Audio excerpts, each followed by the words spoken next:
Okay, so I've been reflecting on something, and it's kind of interesting. So for like 5 or 6 years in a row, almost, with like one exception at some point, I've been sick on New Year's Eve / New Year's Day with flu or the COVID or something.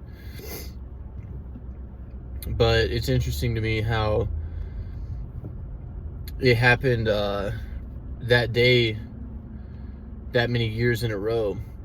And sometimes I think that it has something to do with how I look at each year as its own thing, and I actually have that mindset of like every year is a chapter of my life, and I reflect on it and see it as like its own thing. Instead of seeing my life as just one big thing, I try to break it down into like cycles. That's how I kind of look at life. You'll pick up on that on this YouTube channel, And sometimes when you see the world a certain way, or you see a situation, your circumstances a certain way, you can almost like bring that into reality, even if at first it seems like it's bullshit. Like fighters do that a lot with psychology. Like if they lose to a guy and they clearly got lit up and got beat up by this guy, but they'll kind of have to be like, no, I'm better than him, I just whatever. And to some people it might look like bad sportsmanship, and I guess it is, but I get it if that's what they need to just get back on track. Sometimes they might have to tell themselves that.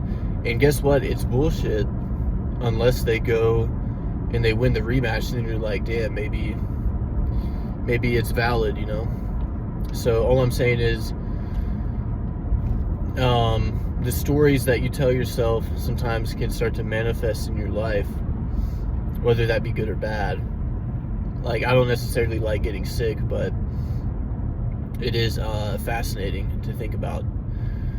And with that being said, I want to just give you my worldview that I'm trying to see, and my perspective that I'm trying to almost bring into existence, where it's like, even if I lie to myself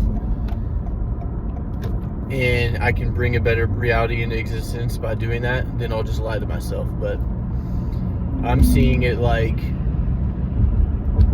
we're in a time of change where people want to change like how we do things collectively, because I think everyone is unhappy with how the world is going and the direction it's going.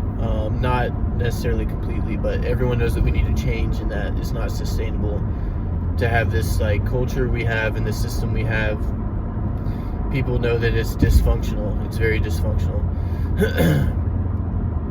And I'm seeing 2025 and going into the future as like, it's not just that we're going to change things on a tangible level. I think that things are changing on a more intangible level, like with our consciousness. So I believe that consciousness evolves the same way that we believe in like just evolution of species physically over thousands of years. I also believe in the evolution of human consciousness. And Carl Jung talked about that in his book Ion. Not that I understand any of this. This is all just my vague understanding of it. This stuff is really deep. But Carl Jung talks about the evolution of human consciousness, particularly with the emergence of Christianity, because it's kind of weird how before Christianity it was so brutal, and it was accepted to be brutal, and people were more focused on being strong. So it's kind of weird that people would even accept Christianity, and how it's all about like love thy neighbor and stuff like that, or what Jesus taught. So Carl Jung pointed out how that was probably an evolution in human consciousness to say, well, no, I don't want to hurt people to get where I want to go. I don't want to be brutal. I don't want to be like a animal. I want to be better than that. Not regardless of how you feel about the religion itself. I'm just talking about culturally and historically. Not like, I'm not telling you to be Christian or that telling you what to think or anything like that. But right now I think that human consciousness is evolving to where the way we did things before will not work now. So in the new circumstance that we're in, the new culture, you're not going to be able to just, snake your way to the top like people have for so long. And the way that things have been so corrupt for so long, that's not going to keep going that way. You're going to have to play a different game, because eventually, if this is how the collective operates, then you have to get on board. Because if you are still toxic and corrupt, the collective will basically boot you out, or people will come after you on like some French Revolution kind of stuff, So I think that the whole vibe of like nice guys finish last, I think that was reality, but I think that that's over. And of course, you don't want to like be too nice to where you compromise yourself. That's not what I'm saying.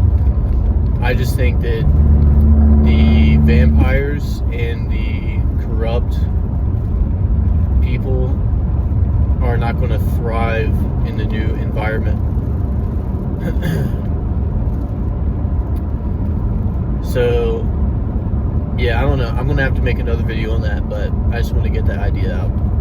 Peace.